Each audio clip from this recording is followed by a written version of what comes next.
भने त्यसो हो भने नेकपा किन फुट्यो आज यो जनताले जान्न चाहन्छ जनताको प्रश्न दिनुस् न त उत्तर यस्तो यो किन फुट्यो नेकपा अब तपाईले किन फुटाउनु भयो भविष्यमा फेरि जुट्नेछ नेकपा एउटा कुरा यहाँलाई साफ साफ भन्न चाहन्छु मेरा स्ट्याटसहरूले पनि बोलेका छन् सत्ताको लागि कुर्सीको लागि जुतेर हुँदैन जनतालाई मान्य हुने छैन अब नेकपा फुट्नु हुँदैन थियो हाँडी जस्तो किन फुटाउनु भयो नेकपा किन फुट्नु हुँदैन फुटेर होइन जुटेर अगाडि बढ्नु किन फुटाउनु भयो तपाईले धमिलो पानीमा माछा मार्नु हुँदैन हामीले फुटाएको हो त्यसको नेतृत्व भनेको बाल्लाटारमा बस्ने आफूलाई आई एम द स्टेट भन्ने लुइका प्रेत आत्माहरूले पार्टी फुटाएका छन् यो देशमा जनताले जसरी अभिमत दिनुभयो 2/3 झन्डै दिएर अब समाजवादको दिशातर्फ अगाडि बढ भन्ने अभिमतलाई लत्याएर आफ्नो निकृष्ट कुर्सी स्वार्थको निम्ति महामहिम राष्ट्रपतिज्यूका क्याबिनेटको निर्णय भनेर जसले प्रस्ताव गर्नुभयो र त्यो प्रस्तावको आधारमा महामहिम राष्ट्रपतिज्यूले पनि हतार ल्याप्चे लगाएर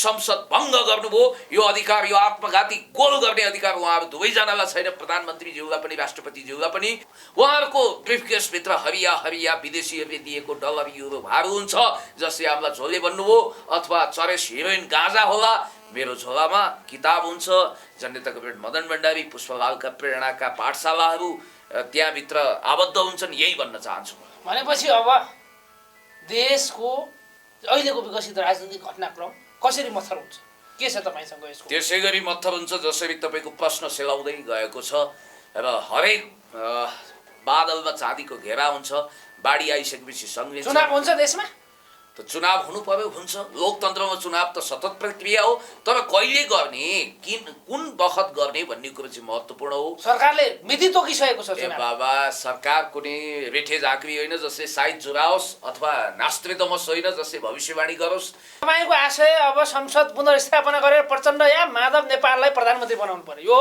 अब त्यसरी म भन्दिनँ कुनै व्यक्ति विशेष तोक्दिनँ तर त्यो विधि प्रक्रियामा जान्छ प्रचण्ड समूहलाई सरकारमा ल्याउनु पर्यो संसद पुनर्स्थापना भइसकेपछि त अब अविश्वासको प्रस्ताव जाला जनताले सांसदले जसलाई प्रधानमन्त्री छान्नुहुन्छ त्यो हुनु होला कमरेड प्रचण्ड संसदीय दलको नेता हुनुहुन्छ त्यसकारण उहाँको स्वाभाविक दावेदारी रहन्छ तर हिजो प्रधानमन्त्री प्रचण्ड पटक भएका छन् माधव नेपाल भएका छन् देश उहाँको पालामा बनेको छ त हिजो 17,000 जनताले किन रगत बगाए कसरी रगत बगाए उनीहरूलाई के भयो तपाईँ पनि जनयुद्ध लडेर आएको मान्छे तपाईले के पाउनु भयो तपाईसँग बेटर एमङ दि वर्स्ट त म भन्दिनँ तपाईसँग केही विकल्पहरू छन् संसदीय व्यवस्थामा केही विकल्पहरू छन् ती मध्ये एउटा विकल्प भनेको नेकपाको अध्यक्ष युवा नेतृत्व ल्याउनुहोस् देशमा हामी भोट हाल्छौँ होइन अहिले त्यति हाइपोथेटिकल कुरा गरेर हुटिट्याउले आकाश थामे जस्तो अथवा फिस्टालेको तौलले बाँस नुगे जस्तो चमत्कारिक कुरा तपाईको कुरा हो त भोलि फेरि राजा ल्याएर राख्दै भइहाल्यो नि यहाँ सयौं राजा हुनुभन्दा एउटा राजा ल्याए तपाईलाई अघि फोन आएको थियो तपाईको पत्नीले भन्दै हुनुहुन्थ्यो राजा कहाँ होइसिन्छ तपाईँ नै हो तपाईको पत्नीको लागि राजा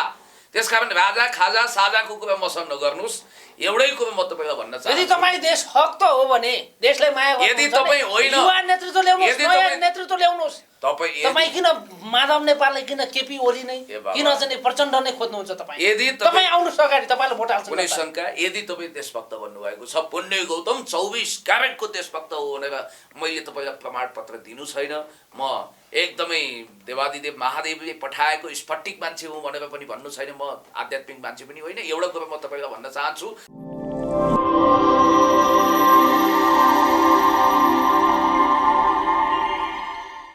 दर्शक नमस्कार अनि हार्दिक स्वागत छ तपाईँहरूमा समसामयिक अनि राजनैतिक विषयवस्तुमा कुराकानी गर्नका लागि नेकपाका युवा नेता त्यस्तै गरी पिएचडी स्कलर पुण्य गौतमजी हुनुहुन्छ पछिल्लो समय देशको विकसित राजनैतिक घटनाक्रमलाई हामी गहिरोसँग आज चाहिँ नि विश्लेषण गर्नेछौँ र चाहिँ नेकपा फुटिसकेको अवस्था छ यति बेला चाहिँ नि प्रचण्ड पक्षधरले चुनावी जो निर्वाचन आयोगमा बुझाइसकेको अवस्था छ र केपी ओली झुन्ड अर्कोतर्फ डुक्रिरहेको अवस्था छ अब के हुन्छ त यो देशमा यो बारेमा भावी देशका चाहिँ सांसद त्यस्तै गरी मन्त्रीजी हुनुहुन्छ हामीसँग पुण्य गौतम यहाँलाई स्वागत गर्न चाहन्छु धेरै धेरै धन्यवाद दिन्छु यस अगाडि म तपाईँलाई विनम्र के निवेदन गर्न चाहन्छु भने पुण्य गौतमले कहिले पनि पदीय दृष्टिकोणले पदीय धर्राबाट आफ्नो हैसियत र पहिचान हेर्न चाहेन सायद भविष्यवाणीको रूपमा तपाईँको यो मुखारविन्दबाट यी अमृतमय बाणी निस्किएका हुन् भने त्यसलाई म सहर्ष रूपमा स्वीकार गर्छु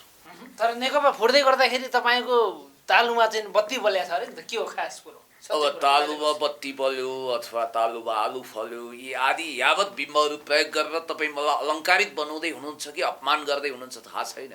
बत्ती त तपाईँको हेडलाइट बलिरहेको छ र यो ममा टल्किरहेको होला। जस्तो हिजो मात्र तपाईँ माइती घरमा तपाईँ जतिको मान्छे त्यहाँ नाराबाजीमा उफ्रिँदै हुन्छ। 3 फिट माथि उफ्रिनुभयो, मैले नजिकबाट निहालिरहेको थिएँ। खास के हो त, किन उफ्रिनु भयो तपाईँ माइती घरमा गएर? म जत्तिकै मान्छे उफ्रिने हो, किनभने म दबङ हुँला, म क्रान्तिकारी हुँला, म देशभक्त हुँला। एउटा देशभक्तले जहिले पनि जननेता कमरेड मदन भण्डारीको मूल्य र मान्यतालाई आत्मसात गरेर जब देशलाई सङ्कट पर्छ, जब पार्टीमा आपद विपद पर्छ, त्यतिखेर खबरदारी गर्नको निम्ति सम्बन्धित शक्ति केन्द्रलाई। तर आज देशमा पार्टीमा होइन, देशमा आपद सङ्कट आइलागेको छ। तपाईँ पार्टीमा आइलागेको छ भन्नुहुन्छ तपाईँ? त त्यही कारण त पार्टी वा देश जहाँ सङ्कट भए पनि पुण्य गौतम त्यहाँ पुगेको हुन्छ। हामी पुग्छौँ, हामी युवा विद्यार्थीहरूको नेतृत्व गरेर अगाडि बढ्छौँ, यो देशलाई समृद्धि र विकासको दिशातर्फ अगाडि बढाउन चाहन्छौँ। म मान्छु तपाईँले युवा नेतृत्व, युवा विद्यार्थीहरूको नेतृत्व गर्नुपर्छ तपाईँ जतिको मान्छेले, तर त्यसो भन्दैमा तपाईँ अराजक उशृङ्खल त हुनु भएन नि।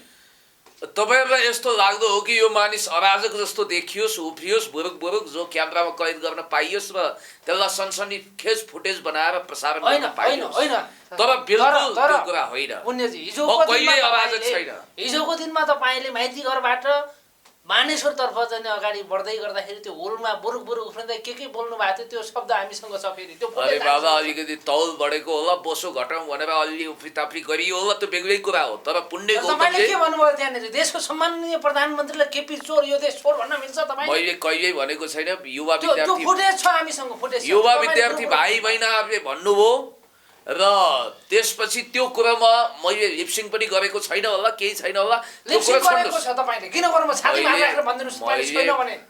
तपाईकै छातीमा हात राख्न बेर आउँदैन। मैले तपाईको छातीमा हात राखेर कसम गरेर भन्दिनुस् तपाईले देशको सम्माननीय प्रधानमन्त्रीलाई केपी चोर, यो देश छोड किन भन्नु? तपाईको उद्देश्य के हो मलाई थाहा छैन। तपाई किन केरकार शाखाको हवलदार भन्दा तल्लो स्तरमा गिरेर मलाई यस ढङ्गले बाण बर्साइरहनु भएको छ, प्रश्नको बाण, यो पनि मलाई थाहा छैन।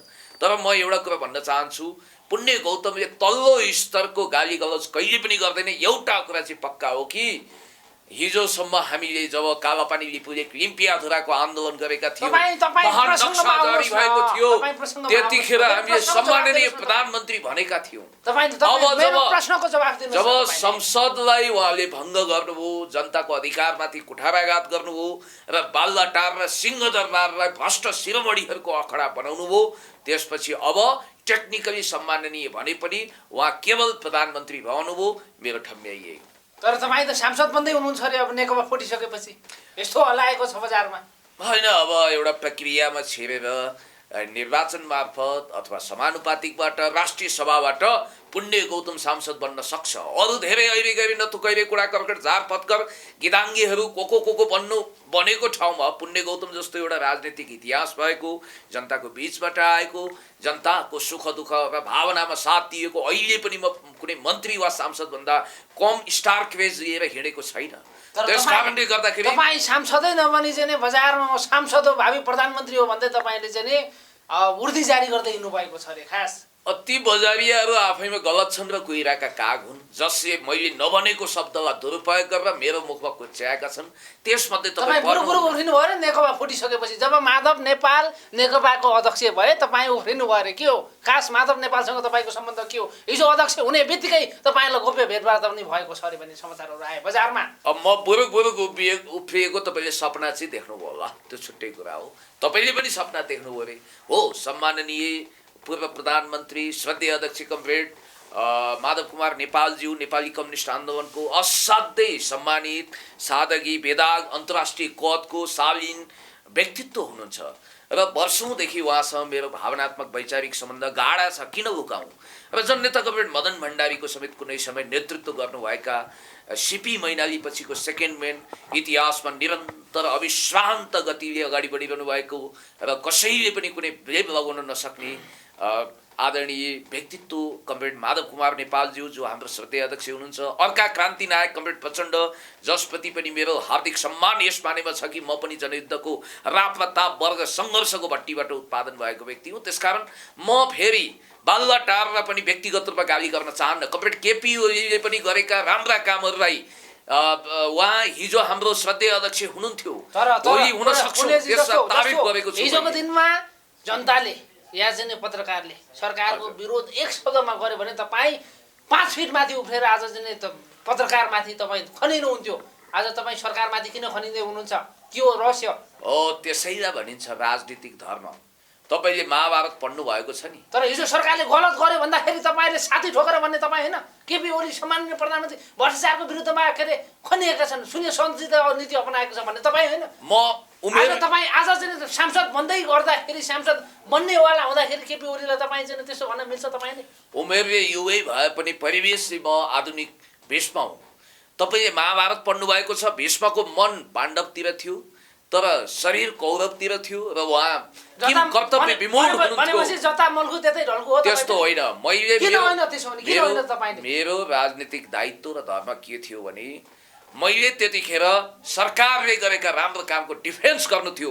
जबकि तपाईँलाई थाहा छ एमसीसी यानी कि आज तपाईँ माधव कमरेड अध्यक्ष हुँदै गर्दा तपाईँ यहाँबाट चाहिँ नि केन्द्रीय अध्यक्षमा जाने पक्का भइसकेपछि यताको बचाउ गर्नु भएको होइन तपाईँ?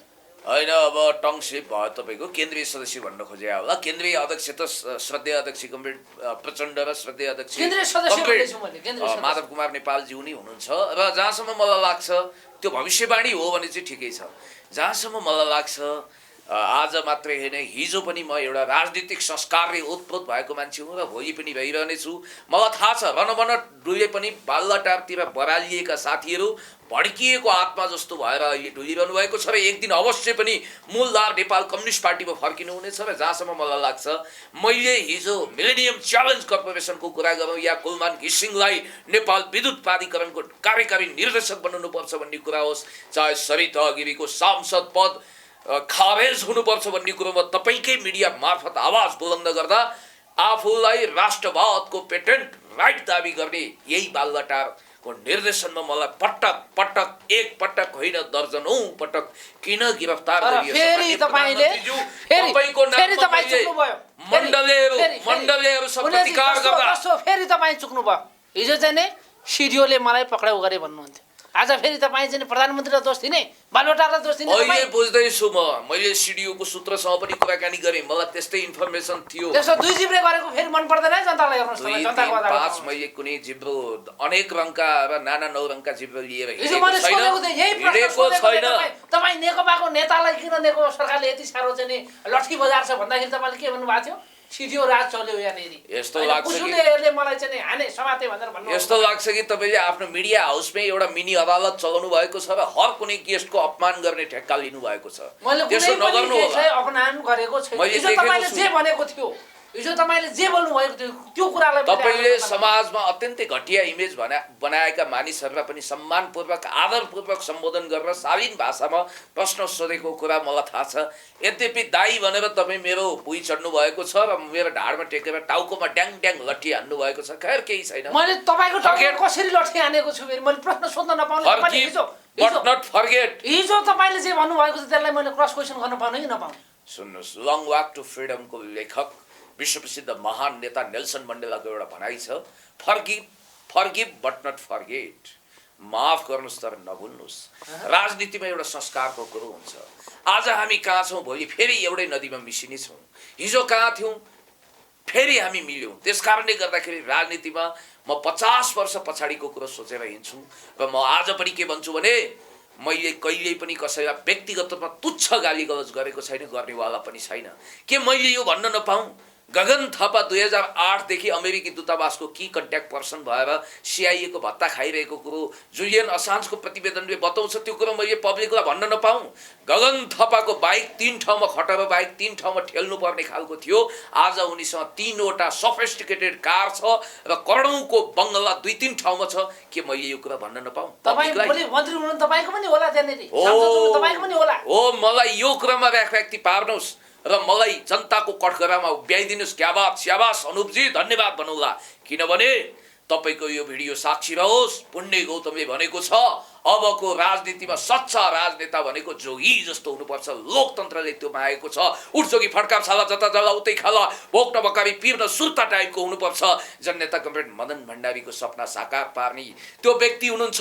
अब जननेता कमरेड मदन भण्डारीको असली स्वरूप लिएर फेरि पनि जनताको बीचमा हामी जानु छ। कमरेड पुष्पलालको सपना साकार पार्नु छ।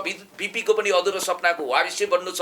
पृथ्वीनारायण शाहका एकीकरणका प्रस्तावनाहरूलाई फेरि नयाँ ढङ्गले अगाडि बढाउनु छ। त्यसो भएको हुँदाखेरि निश्चित रूपमा जनताको खाना नाना छानाको समस्या लिएर हामी जनताको झोपडीमा जान्छौँ। र याद गर्नु होला उरुग्वेको पूर्व राष्ट्रपति जोसेफ मुजिकाले जस्तै पुण्य गौतमले पनि 100% तलब भत्ता गरिबहरूलाई दान गर्नेछ।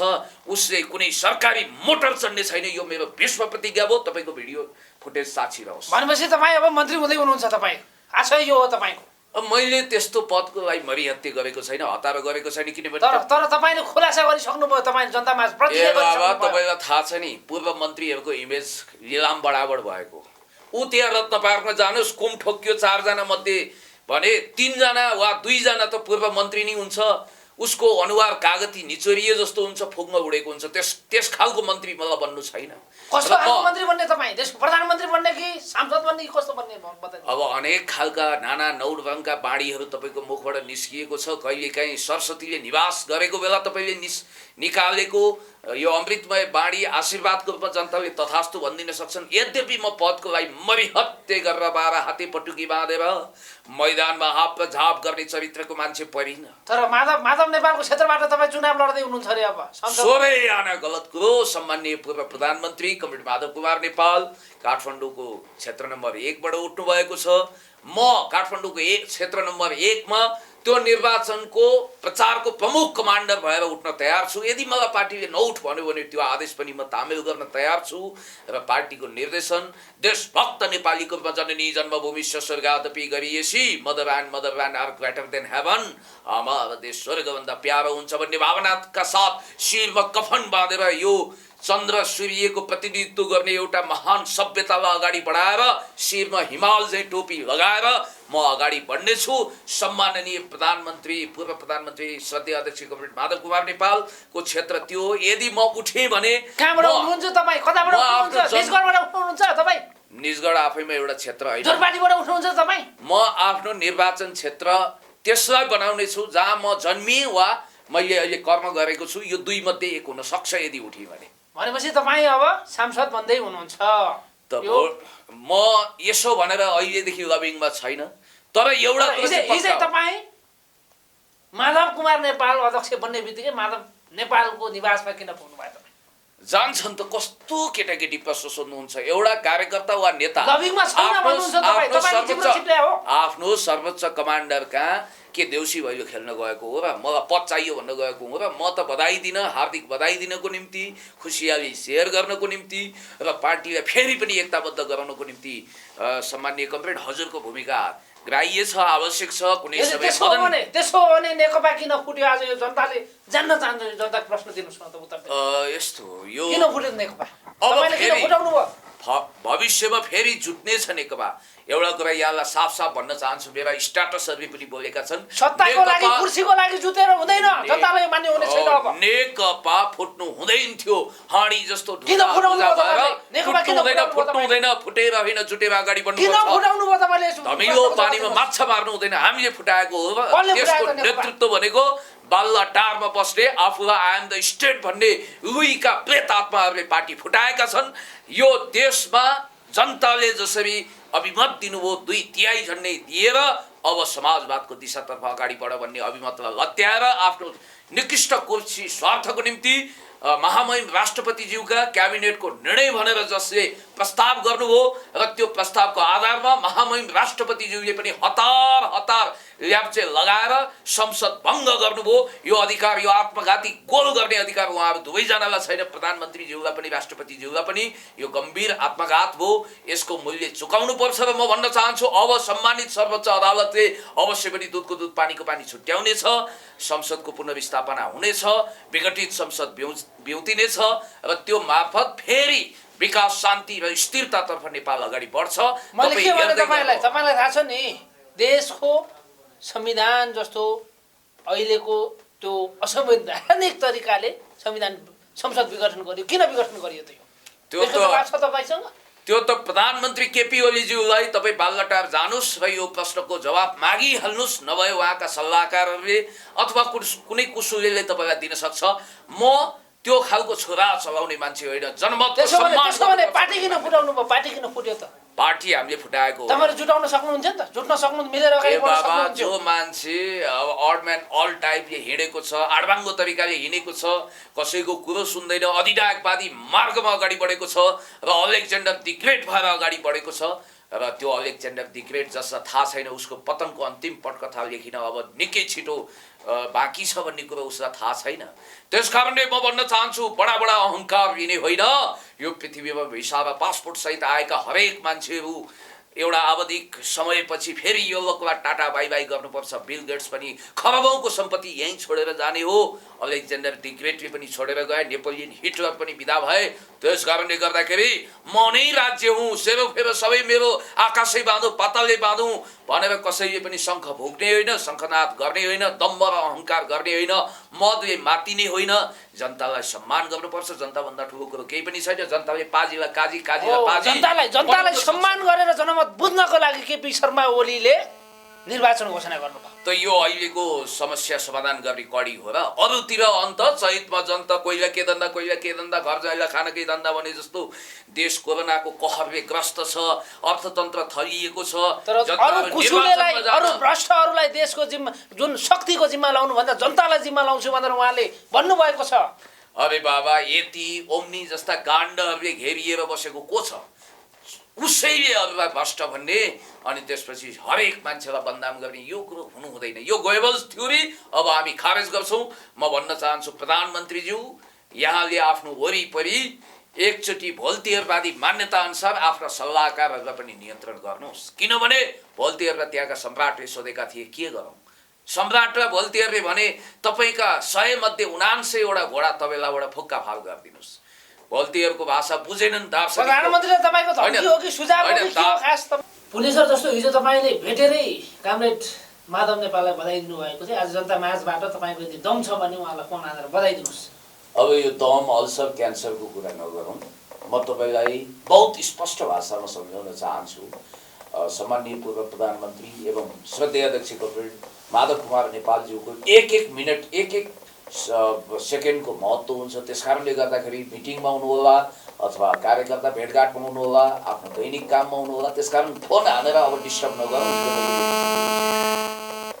हजुर, यो फोन चाहिँ फेरि सम्माननीय पूर्व प्रधानमन्त्री कमरेड माधव कुमार नेपालज्यूको चाहिँ होइन नि, केपी ओलीको हुन सक्छ। होइन होइन, त्यस्तो हाइपोथेटिकल कुरामा जानु हुँदैन।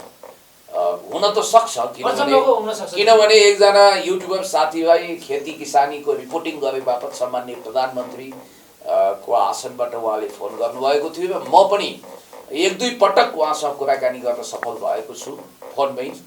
र त्यसरी फोनमा हल्का फुल्का बनाउनु हुँदैन। यसको मतलब यो होइन कि मैले फोन गर्दिनँ, त्यो होइन। मैले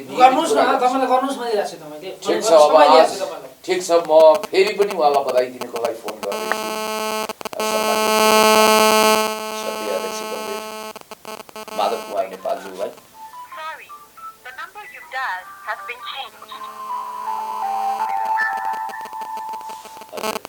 अहिले यो फोन लाग्न सम्भव भएन।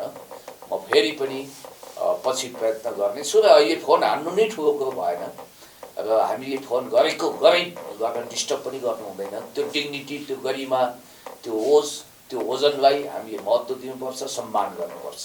तर हिजो तपाईँले भन्दै हुन्थ्यो नेकपा फुट्दैन, म छाती ठोकेर भन्छु भनेर भन्दै हुन्थ्यो तपाईँले। तपाईँ फेल खानुभयो नि त ठाउँको ठाउँ। ठिक छ, फेल खाए फेरि पास हौँला, फुट्दैन भन्ने मेरो आत्मविश्वास थियो। त्यसमा मैले ओभर कन्फिडेन्ट राखेँ होला। कहिलेकाहीँ मबाट पनि त्रुटि हुन सक्छन्, तर फुटाउनु हुँदैन, कुनै पनि हालतमा फुटाउनु हुँदैन भनेर भगीरथ प्रयत्न गऱ्यौँ। तर फुट्नको निम्ति जो मान्छे जुटेका थिए, जसलाई फुट्नमा रुचि थियो, उनीहरू फुटेर गएका छन्। तर फुटेर जानेहरूलाई पनि भित्रभित्र त फुटोस् नेकपा अनि माधव नेपाल फुटेर जाने नेकपाको अध्यक्ष बनोस् भनेर तपाईँ चाहना रहेछ नि त भित्रभित्र। यो आफै आयो नि त। फुटेर जाँदा पनि म कसैलाई जालन्धर भन्दिनँ। त्यो जालन्धर जसले महादेवको स्वरूप धारण गरेर वृन्दाको छल गर्छ। म मैले त्यसो भनेको छैन, मैले कहीँ त्यसो गरेको छैन। मलाई कुनै पनि हेर्नुहोस्, मैले त भनेको छु एकीकृत पार्टीमा म झाडु लगाउन तयार छु, तर मलाई फुटको दुन्दुबी बजाउनु छैन भनेर मैले स्पष्ट रूपमा भनेको थिएँ। र एउटा कुरा आज पनि भन्छु कि बाल्लाटारमा बसेर एउटा बदुवा टाट्नाको घाँस चियाइरहेको एउटा बदुवा मजदुर बन्नुभन्दा म हाम्रो सम्मानित पार्टी कार्यालयमा चिया बनाउन तयार छु। म त्यस्तो खालको दासता स्वीकार गरेर म चमरे हुक्के ढोके भएर अगाडि बढ्दिनँ। म जननेता कमरेड मदन भण्डारी, कमरेड पुष्पलाल र बिपीका पनि अधुरा सपनाहरूको झोला बोकेर अगाडि बढिरहेको छु। यस बापत मलाई झोले भने पनि आपत्ति छैन। भनेपछि तपाईँ झोले हो पार्टीको? म जननेता कमरेड मदन भण्डारीको झोलालाई सहजतापूर्वक ग्रहण गर्छु। म ब्रिफकेसै होइन, म सुटकेसै होइन। आज धेरै मान्छेहरू सिसाको महलमा बसेर काजु चपाउँदै हरिया हरिया युरो डलर भारू गनिरहेका छन् र उनीहरू वास्तविक अर्थमा ती हुन् ब्रिफकेसे, सुटकेसे, जहाँभित्र 2 नम्बरी धन्दाका फाइलहरू हुन्छन्। हो, मेरो झोलामा झोलाभरि किताब हुन्छ। के म किताब नलिएर अनि लठुवा भएर हिँडौँ?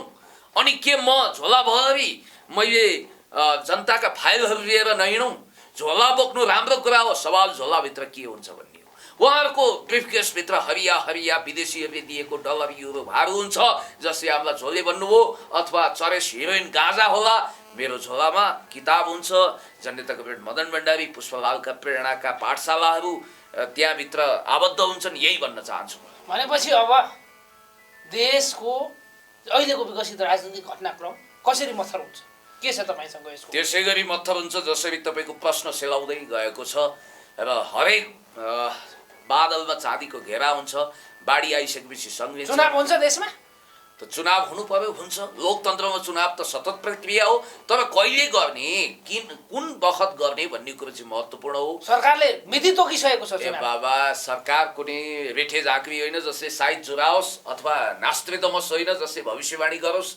त्यो कृषि सरकार होइन जसले जादुको छडी घुमाओस्। सरकारले असान्दर्भिक रूपमा संसद विघटन गरेर जनताको अधिकारमा छुरा रोपेर यसरी निर्वाचनको मिति घोषणा गर्ने। भनेपछि अब मिति प्रचण्डले या माधव नेपालले घोषणा गर्नु पर्यो? यस्तो 5 वर्षसम्मको म्यान्डेट प्राप्त भएको छ र 5 वर्षसम्म स्थिर सरकार नेकपाले चलाउन पाउँछ, पात्र फेरिन सक्छ। भनेपछि तपाईँ संसद पुनर्स्थापना गर्नुहुन्छ, तपाईँको आशय हो? अवश्य पनि। चलेन्द्र शमशेर जङ्गबहादुर राणालाई एउटा कुरा भन्न चाहन्छु, तपाईँको पहिलाको इमेज राम्रो थिएन। मैले यसै भनेर पहिला इन्टरभ्यू दिँदा मलाई एउटा न्यायाधीशले दिएको सूचना अनुसार चलेन्द्र शमशेर जङ्गबहादुर राणाले तपाईँलाई गिरफ्तार गर्ने आदेश फर्माउँदैछन् भनेर भन्नुभएको थियो। उहाँहरूले नि सुझाव दिनुभएको थियो पुण्य गौतमलाई पक्राउ गरियो भने यसको भारी मूल्य चुकाउनु पर्छ। आज पनि म भन्छु, कन्टेम्प्ट अफ कोर्टको मामिलामा मलाई गिरफ्तार पनि गर्न सक्नुहुन्छ चलेन्द्र शमशेर जङ्गबहादुर राणा।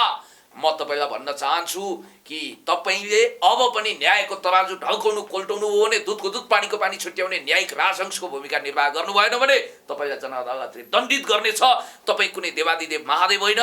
तपाईँले सन्तुलित निर्णय गरेर एउटा नयाँ इतिहास राखिदिनुहोस्। कृपया संसदको पुनर्स्थापना गर्नुहोस्। तपाईँसँग 2वटा नजिर छ। तपाईँसँग गिरिजाबाबुको त्यो कुख्यात नजिरको पनि अध्ययन छ र 2052 साल फागुन भदौ 16 गते तपाईलाई थाहा छ विश्वनाथ उपाध्यायले जुन कुकृत्य गरेका थिए त्यस्ता भूलहरू अब इतिहासमा हुनु हुँदैन। तर टाइम एन्ड कन्टेक्स्ट फरक छ। मनमोहन अधिकारीले जनताको हितको लागि संसद विघटन गरिदिनु भयो, त्यसलाई सदर गरेन अदालतले। गिरिजाबाबुले आफ्नो तुच्छ स्वार्थको निम्ति त्यतिखेर संसद विघटन गर्नुभयो, त्यसलाई सदर गरिदियो भन्ने भनेपछि तपाईँको आशय अब संसद पुनर्स्थापना गरेर प्रचण्ड या माधव नेपाललाई प्रधानमन्त्री बनाउनु पर्यो? यो अब त्यसरी म भन्दिनँ, कुनै व्यक्ति विशेष तोक्दिनँ, तर त्यो विधि प्रक्रियामा जान्छ। प्रचण्ड समूहलाई सरकारमा ल्याउनु पर्यो। भोलि संसद पुनर्स्थापना भइसकेपछि त अब अविश्वासको प्रस्ताव जाला। जनताले सांसदले जसलाई प्रधानमन्त्री छान्नुहुन्छ त्यो हुनु होला। कमरेड प्रचण्ड संसदीय दलको नेता हुनुहुन्छ, त्यसकारण उहाँको स्वाभाविक दावेदारी रहन्छ। तर हिजो प्रधानमन्त्री प्रचण्ड पटक पटक भएका छन्, माधव नेपाल भएका छन्। देश उहाँको पालामा बनेको छ त। हिजो 17,000 जनताले किन रगत बगाए? कसरी रगत बगाए? उनीहरूलाई के भयो त? तपाईँ पनि जनयुद्ध लडेर आएको मान्छे, तपाईँले के पाउनु भयो? तपाईँसँग बेटर एमङ दि वर्स्ट त म भन्दिनँ। तपाईँसँग केही विकल्पहरू छन्। संसदीय व्यवस्थामा केही विकल्पहरू छन्, ती मध्ये एउटा विकल्प भनेको नेकपाको अध्यक्ष तपाईँ भन्नुहोस् न, युवा नेतृत्व ल्याउनुहोस् देशमा, हामी भोट हाल्छौँ। होइन, अहिले त्यति हाइपोथेटिकल कुरा गरेर हुटिट्याउले आकाश थामे जस्तो अथवा फिस्टालेको तौलले बाँस नुगे जस्तो चमत्कारिक कुरा यदि तपाईँको कुरा आउँदा भोलि फेरि राजा ल्याएर राख्दै भइहाल्यो नि। यहाँ 600 राजा आउनुभन्दा एउटा राजा ल्याए तपाईँलाई अघि फोन आएको थियो, तपाईँको पत्नीले भन्दै हुनुहुन्थ्यो राजा कहाँ होइसिन्छ, तपाईँ नै हो तपाईँको पत्नीको लागि राजा। त्यसकारण राजा खाजा साजाको कुरा मसँग नगर्नुहोस्। एउटै कुरो म तपाईँलाई भन्न चाहन्छु, यदि तपाईँ देश हक त हो भने, देशलाई माया गर्नुहुन्छ, यदि तपाईँ होइन, युवा नेतृत्व ल्याउनुहोस्, नयाँ नेतृत्व ल्याउनुहोस्। तपाईँ किन माधव नेपालले, किन केपी ओली नै, किन चाहिँ प्रचण्ड नै खोज्नुहुन्छ तपाईँ? यदि तपाईँ आउनुहोस् अगाडि, तपाईँलाई भोट हाल्छ कुनै शङ्का? यदि तपाईँ देशभक्त भन्नुभएको छ, पुण्य गौतम 24 क्यारेटको देशभक्त हो भनेर मैले तपाईँलाई प्रमाणपत्र दिनु छैन। म एकदमै देवादिदेव महादेवले पठाएको स्फटिक मान्छे हुँ भनेर पनि भन्नु छैन। म आध्यात्मिक मान्छे पनि होइन। एउटा कुरा म तपाईँलाई भन्न चाहन्छु, इतिहासको सम्मान गर्नुपर्छ। वैकल्पिक युवा पुस्ता नजन्मुन्जेल अभिभावकहरूले जिम्मेवारी छोड्न मिल्दैन। उहाँहरू हाम्रो पिता तुल्य हुनुहुन्छ, उहाँहरूको योगदानलाई उचित मूल्याङ्कन गर्नुपर्छ। श्रद्धेय अध्यक्षद्वय, सम्माननीय पूर्व प्रधानमन्त्रीद्वय, उहाँहरूको इतिहासको भूमिकालाई हामीले आदर कदर गर्नुपर्छ। तपाईँलाई थाहा छ नि, जननेता कमरेड मदन भण्डारीको पनि कुनै समयको सिनियर 2 जना नेता हुनुहुन्थ्यो। एकजना सीपी मैनाली जो नेकपा मालेको महासचिव हुनुहुन्छ, अर्को हाम्रो कमरेड माधव कुमार नेपालजी हुनुहुन्छ। त्यसकारण इतिहासको मूल्याङ्कन गर्नुपर्छ। क्रान्ति नायक कमरेड प्रचण्डले पनि नेपालको सबै आदिवासी जनजाति दलित महिला सीमान्तकृतहरूको लागि लड्नु भएको छ। के लड्नु भयो प्रचण्डले? कहाँ लड्नु भयो? आज 17,000 जनता मनाउने लड्नु भयो। जन्मिनु नै भएको थिएन। तपाईँको जिउमा करेन्ट लाग्यो, किन लाग्यो? कसको कारण लाग्यो? प्रचण्ड कारण लाग्यो? बाबा, मैले उहाँलाई भनेर मलाई भविष्यमा करेन्ट लगाइयोस् भनेर जनयुद्धमा त्यो करारनामा गरेर गएको होइन। किन जानुभयो? मेरो स्वैच्छिक त्याग हो, स्वैच्छिक लगानी हो। तपाईँ हिजो जनयुद्ध किन लड्नु भएको थियो? त्यसको जवाब तपाईँ माग्नुहुन्छ? किनभने तपाईँहरू जस्तै साथीहरूको युट्युब चलोस्, क्यामेरा चलोस्, तपाईँहरूलाई लोकतन्त्रमा यति ठुला गफ हाँक्न मौका मिलोस्। यसरी प्रचण्ड जस्ताको गुलामी गर्नलाई हो? मूलधारको मिडियामा माधव जस्ताको गुलामी गर्नलाई, केपी जस्ताको गुलामी गर्नलाई हो? पुण्य गौतम कसैको गुलामी गर्दैन, सलामी गर्दैन। यति त्यसो भने नेतृत्व स्वाभिमानमा रहन्छ। त्यसो भने नेतृत्व गलत भयो भन्नु किन सक्नुहुन्न तपाईँ? नेतृत्व गलत भएको सही हुँदासम्म सही भनेकै छु नि। सही छ र कमजोरी जसको पनि हुन्छ। लेनिनले पनि भन्नुभएको थियो मलाई भगवान नबनाउनु, किनभने मबाट त्रुटि हुन्छ, हर कसैबाट त्रुटि हुन सक्छ। तर चुनाव के भनेर जितेको थिए प्रचण्डले? माधवले के भनेर जिते? केपीले के अब यी सबै आज जनतालाई जता गए पनि जनतालाई चाहिँ चुस्ने, रगत पसिना चुस्ने। कति चुस्नुहुन्छ तपाईँहरू जनताको रगत पसिना? कसैले चुसेको छैन। जसले चुसेको छ त्यो दण्डित हुनुपर्छ। पक्का हो। पुण्य गौतम एउटा प्रतिबद्धता व्यक्त गरेको छ। सिनियर लिडरहरूलाई सम्मान गर्नुपर्छ, जुनियरको आदर कदर गर्नुपर्छ। यति कुरा हो कि अब कठोर सङ्कल्प र दृढ इच्छा शक्ति बिना यो देश बन्दैन। म एउटा कुरा तपाईँलाई भन्न चाहन्छु, फिडेल क्यास्ट्रोको निम्ति ग्राभियल गार्सिया मार्केज जसले 100 Years of Solitude जस्तो विश्व प्रसिद्ध कृति लेखेर कोलम्बियाका ती महान राइटरले नोबेल पुरस्कार जिते, उहाँको एउटा भनाइ म तपाईँलाई सुनाउन चाहन्छु। Fidel Castro is the bravest man on the earth. Fidel Castro भनेको कुर्सीमा उठाएर लागेर बस्ने एकाडेमिक नेता होइन नि। र नेतृत्व भनेको कुनै भगवान होइन। उसँग पनि कमी कमजोरी हुन सक्छ। हामीले राजनेता खोजेका छौँ। त्यो राजनेता जो इतिहासमा जननेता कमरेड मदन भण्डारीको सपना साकार बनाउन सक्छ, पुष्पलाल र बिपीका अधुरा सपनाहरूलाई जनताको बिचमा स्थापित गराउन सक्छ, त्यो त्यागी नेता योगी तुल्य होस्। योगी जोगी भनेको चाहिँ बिहानै तपाईँको दैलोमा आएर जय शम्भो भन्दै कमण्डलु बजाउने अथवा यति लामो लामो जटा पाल्ने अनि जटायु जस्तो त्यो भन्न खोजेको उहाँलाई पनि सम्मान गर्छु। समय र संवादको लागि म तपाईँलाई पनि धन्यवाद दिन चाहन्छु। उठजोगी फड्का साला जता जाला उतै खाला, भक्ट बकारी पिर्न सुर्ता टाइपको धनमा र्याल नचलाउने, धन देख्ने बित्तिकै महादेवको त्रिनेत्र नहुने, कसैका छोरी चेली देख्नै नहुने, मदिराप्रति लिप्त यस्तो मानिसलाई मैले योगी ठानेको छैन। त्यस कारणले गर्दाखेरि सच्चा राजनीतिक जोगीहरू अब देशलाई आवश्यक छ। र त्यसले मात्रै from third world country to first world भनेर तपाईँले लिक्वानियुको किताब पढ्नुभएको छ। सिङ्गापुर जस्तो देशलाई सिङ्गापुर उहाँले बनाउनु हो। यो नेपाललाई पनि महान विकसित र समृद्ध बनाउनको निम्ति हामी कुनै कसर बाँकी राख्दैनौँ। पुण्य गौतमले यो विश्वप्रतिका छाती ठोकेर गरेको छ कि